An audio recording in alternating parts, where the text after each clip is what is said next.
유다서를 먼저 보겠습니다. 유다서. 우리 유다서를 어떻게 읽을 것인가? 우리가 말씀을 좀 보도록 하겠습니다.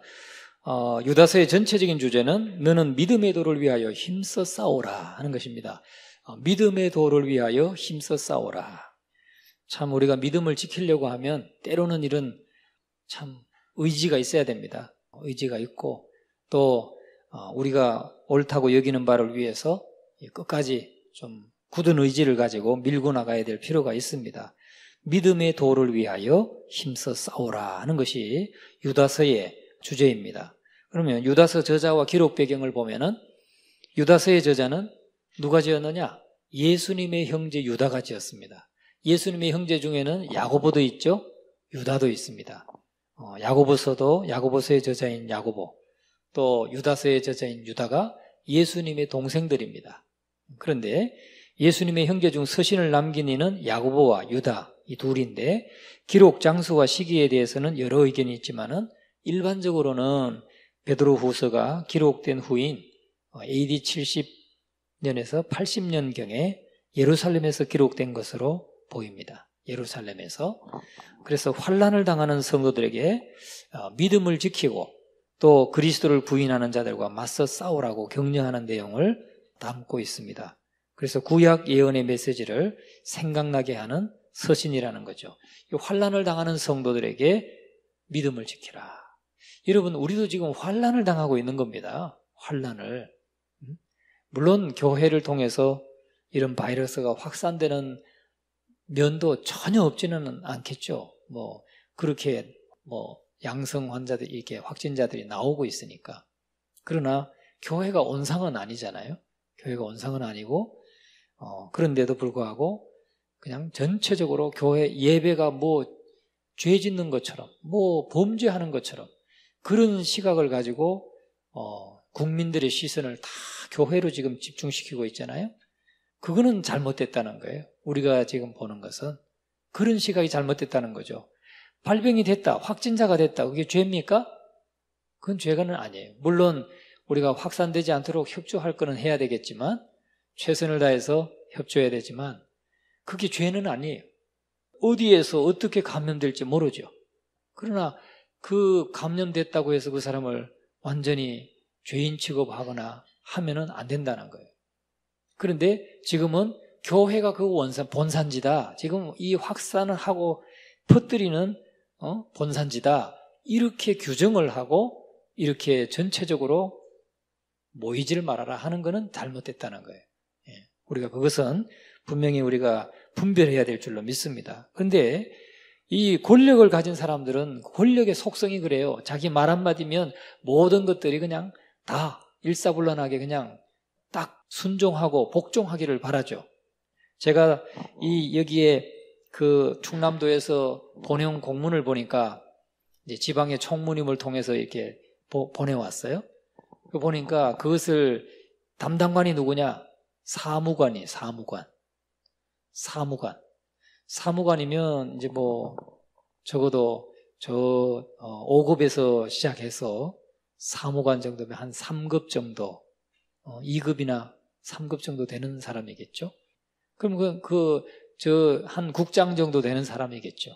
그 한 사람이 지금 전국을 이렇게, 적어도 충남도 모든 3,470 몇 개 교회, 또 100 몇 개의 천주교, 700 몇 개의 불교, 법당, 해가지고 예를 들어서 5,000개의 종교단체다 그러면 5,000개 종교단체와 거기에 속한 모든 신자들을 자기 말 한마디로 그냥 단죄를 하려고 하는 거예요. 이걸 어길 경우에는 벌금 300만 원 물리겠다. 또 확진자가 나왔을 때는 그 배상을 다, 치료비를 다 배상시키겠다. 이런 얘기를 해요. 참 보면은 참 우리는 지금 환난을 당하고 있는 겁니다. 어느 면에서. 조금 형태가 다르지만 지금 성도들을 옥죄고 성도들을 탄압하고 있는 그런 교회를 탄압하고 있는 형국이다라고 볼 수가 있는 것입니다. 그런데 환난을 당하는 성도들에게 믿음을 지키고 그리스도를 부인하는 자들과 맞서 싸우라고 격려하는 서신이 바로 유다서라는 거죠. 예수님의 친동생입니다. 친동생이 그렇게 전하고 있습니다. 자, 유다서의 중요 포인트는 뭐냐? 영적 전쟁을 말하고 있다. 영적 전쟁을. 예수님의 형제라는 공통점에서인지 유다서는 야고보서와 내용상 유사성이 있습니다. 그래서 육에 속한 자에 대한 이야기가 나오고 미혹된 지체를 일깨워줘라 하는 이야기가 공통적으로 나옵니다. 야고보서에도 나오고 유다서에도 나오고. 그러니까 우리는 이 영적인 싸움, 육에 속한 자, 또 미혹된 지체, 연약한 지체, 이런 사람들을 일깨워주라 하는 말이죠. 그래서 유다서는 교회의 현실적인 문제들을 영적인 것과 연관지어서 설명하고 있습니다. 천사와 마귀가 등장하고 그들 사이에 영적 싸움이 발생합니다. 그래서 지상의 사건을 천상의 사건과 연관시키는 모습은 요한계시록과 비슷하지만 또 요한계시록이 미래의 일을 초자연적인 천상의 이미지로 설명하는 데 반해서 유다서는 지상교회에 지금 일어나고 있는 일들의 의미를 초자연적이고 영적인 세계의 언어로 표현하고 있는 것이다. 이해되시죠? 이거 한번 읽으면서 확 이해되시는 분들은 수준이 대단한 수준입니다. 그냥 여러분 그래도 이해되실 줄 믿습니다. 성경 읽어가지고 읽으면서 이거 무슨 뜻이구나 이해되시는 분은 그만큼 이해력이 좋으신 거예요. 그래서 요한계시록은 미래의 일을 다루고 있다. 그런데 그 어떤 이미지 그리고 상징적인 언어 이런 걸 써서 말하고 있어요. 그런데 이 유다서는 현재 지상교회 이렇게 예전교회, 천안교회, 무슨 교회 해서 이 지역에 있는 교회들에게서 일어나고 있는 일들을 그 일들의 의미를 초자연적인 영적인 세계의 언어로 말하고 있다 하는 것입니다. 그래서 모든 일을 신비주의적 관점에서 이해하는 것은 문제가 있지만 우리 삶에 일어나고 있는 많은 일들을 때로 우리가 영적인 관점에서 바라보는 것은 도움이 될 수 있다는 것입니다. 그런데 유다서는 영적인 관점에서 바라보고 있다 하는 것입니다. 그래서 실제로 우리의 일상은 영적 세계와 깊게 연결되어 있다는 것입니다. 그러니까 여러분, 우리가 살아가고 있는 이 현실, 여기에서 이렇게 코로나 바이러스가 막 이렇게 기승을 하고 거기에 대해서 행정명령이 내려오고 또 거기에 대해서 우리는 또 신앙을 지키려고 노력을 하고 하는 이런 모든 과정에 영적인 의미가 다 있는 것입니다. 영적인 의미가. 아무것도 아닌 게 아니에요. 영적인 의미가 있기 때문에 이런 것들을 영적인 분별력을 가지고 우리가 대처해 나가는 것이 필요하다는 것을 말씀하고 있는 것입니다. 세상 사람들은 눈에 보이는 물질적인 것들이 우리의 삶을 이끌어간다고 보는 거죠. 그러니까 저 예수 믿는 사람들이 주일날 그렇게 모이지 말라는데 교회에 모인다는 게 그 사람들 이해가 안 가는 거죠. 영적으로 그걸 알지 못하니까. 똑같은 거예요. 물질적인 것이 다라고 생각하니까 또 우리의 삶을 그런 것들이 이끌어간다고 생각합니다. 인간에게 참된 행복을 보장해주고 살아갈 힘을 주는 것은 그런 물질적인 것에만 있는 것이 아니라 영적인 능력들에서 나온다는 거죠. 그렇지 않습니까?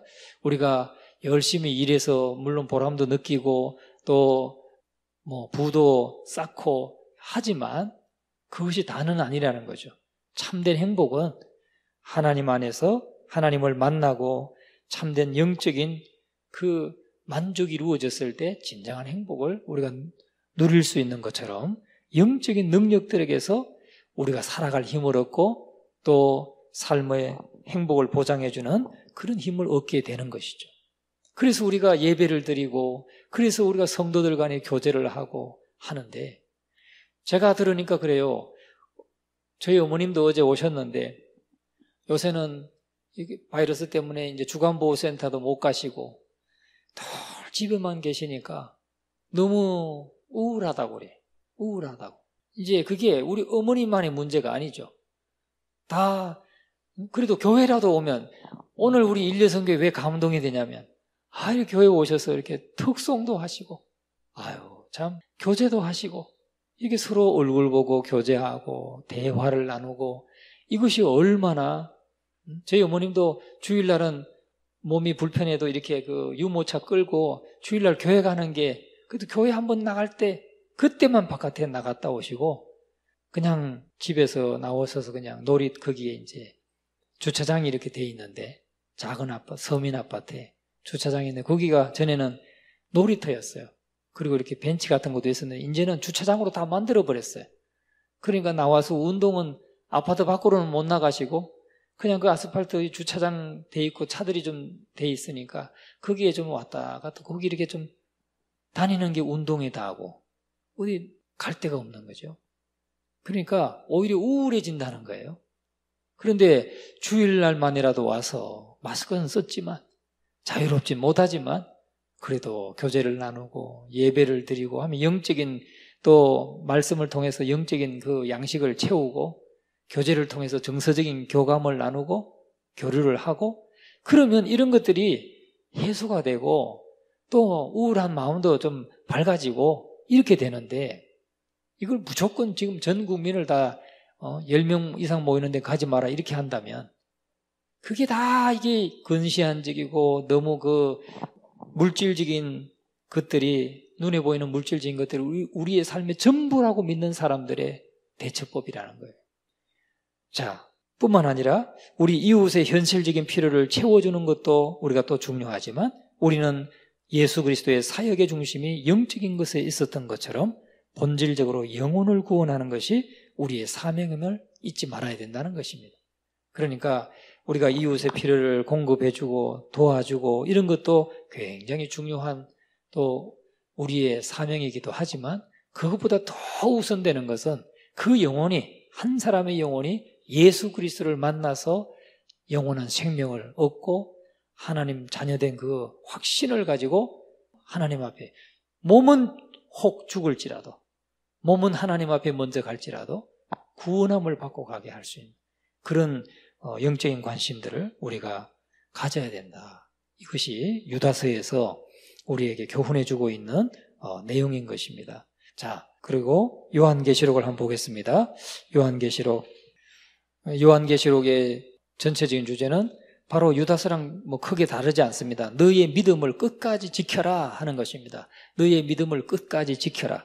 근데 요한계시록에 보면 하나님의 심판이 임하게 되면은 세상의 3분의 1, 세상 사람들의 3분의 1이 죽고 바다에 배 타고 일하는 사람들 중에 3분의 1이 죽고 그냥 재앙이 일어나가지고 3분의 1이 죽고 유황불이 쏟아지면서 3분의 1이 죽고 어마어마한 사람들이 죽습니다. 그런데 이렇게 말하는 거예요. 너는 믿음을 끝까지 지켜라. 그렇게 말하고 있어요. 여러분, 요한계시록의 저자와 기록 배경을 우리가 한번 보겠습니다. 자, 우리가 요한계시록을 읽다 보면은 참 무시무시한 묵시록이죠. 묵시록. 하나님의 그 환상 속에서 하나님의 마지막 날, 이 미래에 일어날 일들에 대해서 하나님이 계시를 준 것을 받아서 전하고 있는데 굉장히 좀 무서운 내용이죠. 세상의 3분의 1이 막 죽고 사람이 죽고 하는 거니까. 그런데 그런 무섭다, 어렵다 하는 편견 때문에 요한계시록을 잘 읽히지 않는 경향이 있습니다. 그렇죠? 마태복음에서는 누가 누굴 낳고 누굴 낳고 하다가 그냥 졸다가 그냥 성경을 포기하는 경우가 있고 다 왔는데 요한계시록에 오면 이게 도대체 무슨 말인가, 무슨 뜻인가 알지 못해서 또 중단하는 경우들이 많이 있습니다. 그런데 요한계시록도 또 살펴보면 참 재미있어요.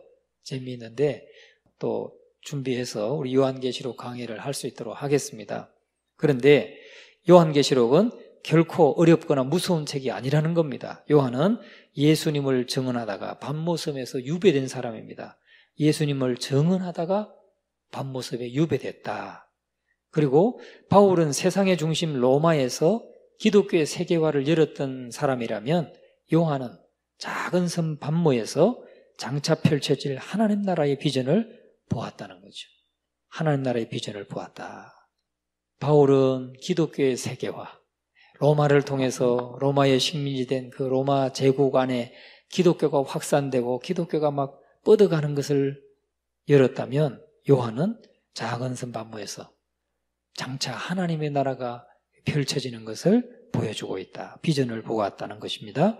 바울이 이렇게 하나님 나라의 공간적인 확장을 이루었다면 요한은 시간적인 확장을 이루었습니다. 바울이 로마 감옥에서 옥중 서신을 썼다면 요한은 유배지에서 요한계시록을 썼습니다. 요한은 유배지에서 환난당하는 성도들을 생각하던 중에 하나님이 보여주신 그 환상과 비전을 보았습니다.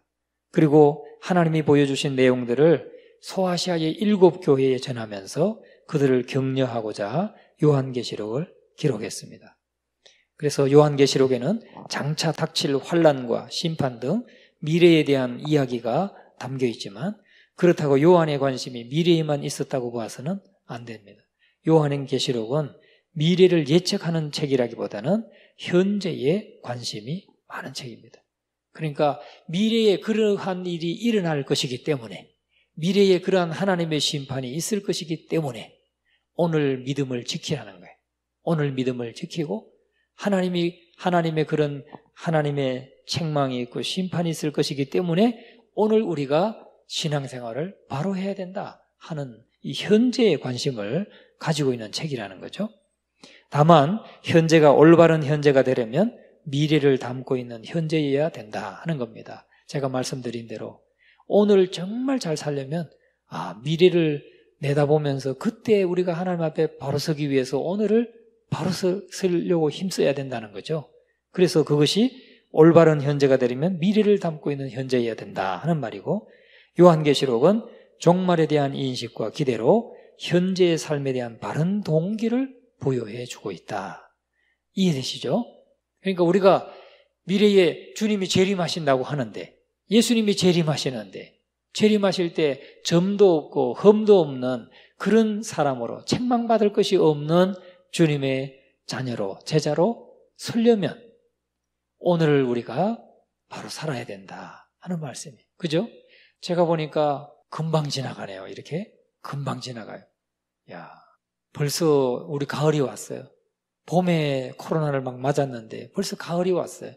안 가는 것 같은데 벌써 훅 지나가요.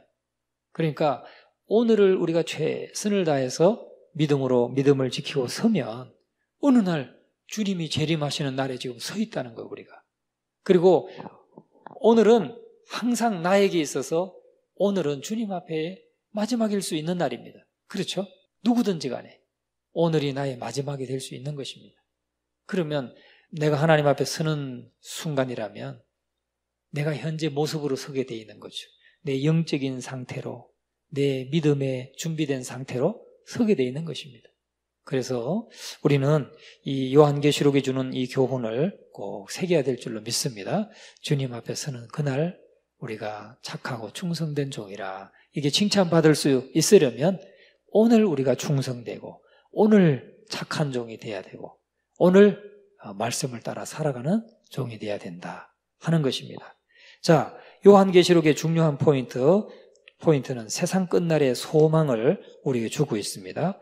자, 우리 첫 번째 단락을 같이 한번 읽어봅니다. 졸리지 않기 위해서. 요한계시록은 두려움을 주는 책이 아니라 고난의 시대를 사는 성도들에게 위로와 소망을 주는 책입니다. 우주적 종말이 언제인지를 알려주는 점술적인 책이 아니라 종말이 누구의 손에 있는지를 보여주는 신앙적인 책입니다. 이런 의미에서 요한계시록 1장은 요한계시록의 전체 구조를 이해하는 청사진을 제시해 줍니다.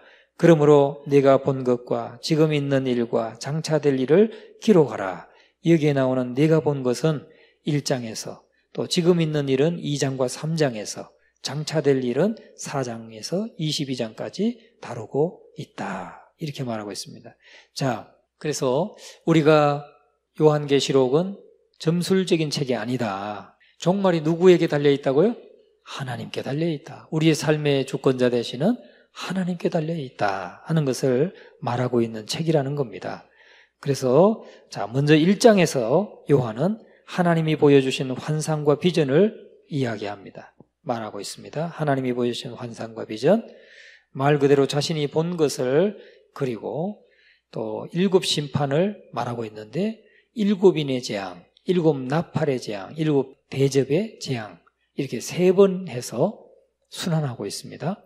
그래서 바벨론 멸망과 새 예루살렘에서 역사는 정점에 이릅니다. 바벨론이 멸망할 것이다. 그리고 새 예루살렘이 내려올 것이다 하는 말이죠. 자, 그런데 새 예루살렘이 이 바벨론 멸망과 새 예루살렘 사이에는 최후 황전하는 사탄과 그 사탄의 잔당에 대한 소탕, 천년왕국, 최후의 심판, 그리고 새하늘과 새 땅이 묘사되고 있습니다. 새 예루살렘은 대안적인 새로운 세계에 대한 비전으로 제시되고 있고 장차될 일을 보여주는 묵시문학의 형태로 보여주고 있습니다. 자, 그러면 그 다음 단락을 같이 한번 읽어봅니다. 요한계시록의 형식은 묵시문학적이지만 세속적인 묵시문학과는 큰 차이점이 있습니다. 세속적 묵시문학은 현세에 대한 염세적이고 비관적인 태도로 일관하지만 반해서 요한계시록은 악의 세력에 대한 하나님의 승리를 확신하며 현재에도 하나님의 역사의 주관자이심을 강조한다. 그랬습니다. 여러분, 묵시문학이 있죠? 세속적인 묵시문학이 있습니다. 아포칼립스, 이런 그런 것들을 보면 하여튼 묵시록 이런 거 있어요. 세상의 사람들이 막 이렇게 소설을 써가지고 영화시킨 것도 있고 그런 묵시문학이 있습니다. 그런데 이 요한계시록은 세속적인 묵시문학과 다르다는 겁니다. 어떻게 다르냐? 악의 세력에 대해서 하나님이 반드시 승리한다는 겁니다. 악의 세력에 대해서 하나님이 반드시 승리하게 되고 현재에도 하나님이 여전히 역사의 주관자 되신다 하는 것을 말씀하고 있는 것입니다. 자, 그러면 그 다음 단락을 같이 한번 읽어봅니다. 어린 양과 용, 예루살렘과 바벨론, 신부와 창녀 등을 대조하면서 선과 악의 영적인 싸움을 설명한다. 이 싸움은 예수님의 재림과 세상의 종말을 통해 궁극적으로 하나님의 승리로 끝나게 된다. 세속적 묵시문학과는 달리 해피엔딩으로 마무리된다. 그랬어요. 그러니까 세상적인 이 비신앙적인 눈으로 세상을 보면은 그냥 눈에 보이는 물리적인 세상만 보는 거죠. 그러나 성경은 우리에게 분명하게 요한계시록도 그렇고 성경의 모든 책은 영적인 세계를 말씀하고 있어요. 영적인 세계가 있고 결국은 선과 악의 영적인 싸움을 다루고 있고 그런데 우리에게는 하나님의 영인 성령을 모시고 있고 세상 믿지 않는 사람은 악한 세상의 영들을 모시고 있고 그래서 지금 형국은 그 사람들이 신앙을 가지고 신앙을 지키려고 하는 사람들을 군박하는 그런 형태가 되고 있는 것이죠. 야, 너희들 왜 모여? 모이지 말라는데. 공익을 위해서 모이지 말라는데 왜 모여? 이렇게 하는 거죠. 자, 이게 영적인 싸움이 있다 하는 것입니다. 자, 그러면 다음 단락을 같이 한번 읽어봅니다. 요한계시록에는 구약이 300번 넘게 인용되고 그중 하나는 창세기에서 나왔다가 사라진 생명나무이다. 처음 하늘과 땅과 마지막 하늘과 땅, 신락원과 복락원, 아담과 이브가 어린 양과 신부로 아담의 실패가 사단의 패배로 나온다. 무지개도 창세기와 요한계시록의 무지개처럼 걸쳐 있다. 알파와 오메가, 창조와 새 창조가 창세기와 요한계시록에 걸쳐 나온다. 또 내가 새 하늘과 새 땅을 보니. 하나님이 처음 땅을 지으셨죠. 언제? 창세기에 나오는 그 하늘과 땅을 하나님이 지으셨는데 요한계시록을 보면 하나님이 새 창조를 하신다는 거예요. 새 창조를. 그래서 새 하늘과 새 창조를, 새 땅을 말하고 있습니다. 하나님이 반드시 이제 그런 날이 온다는 거죠. 언제일지는 모르지만 하나님 이 요한계시록에 보면은 하나님이 그냥 불과 유황으로 이 세상을 태우는 날이 온다는 거예요. 태우는 날이. 그래서 새 하늘과 새 땅을 만드시는 날이 온다는 겁니다. 그 새 하늘과 새 땅에 누구만 들어갈 수 있습니까? 거듭난 사람만 들어갈 수 있습니다. 예수 그리스도를 믿어서 하나님의 자녀되고 영생을 소유하고 하늘나라를 기업으로 상속받은 사람만, 그 사람들만 새 하늘과 새 땅에 들어갈 수 있습니다. 바로 저와 여러분, 예수 그리스도를 구주로 모시고 이 땅에서는 핍박도 당하고 탄압도 당하고 어떤 사람은 목베임을 당하고 죽임을 당하기도 했지만은 그 사람들이 새 하늘과 새 땅에 들어간다는 거예요. 우린 그걸 믿기 때문에 신앙을 지키려고 하는 것입니다. 자, 마지막 두 단락을 같이 한번 읽어봅니다. 이러한 요한계시록의 말씀이 당시 환란의 시대를 견뎌야 했던 교회들에게 얼마나 큰 힘과 위로가 되었을지 쉽게 상상할 수 있습니다. 미래와 마지막에 대한 확신과 기대가 현재를 살아가는 이들에게 능력과 힘이 되어 준 것이다. 이것이 기독교 종말론이 갖는 큰 능력이다. 요한계시록이 전해주는 장차되어질 미래와 종말의 일들은 오늘을 사는 우리에게 힘과 위로가 된다. 종말론적 신앙을 가진 이들에게는 현실 실패와 고난이 절망으로 이어지지 않는다.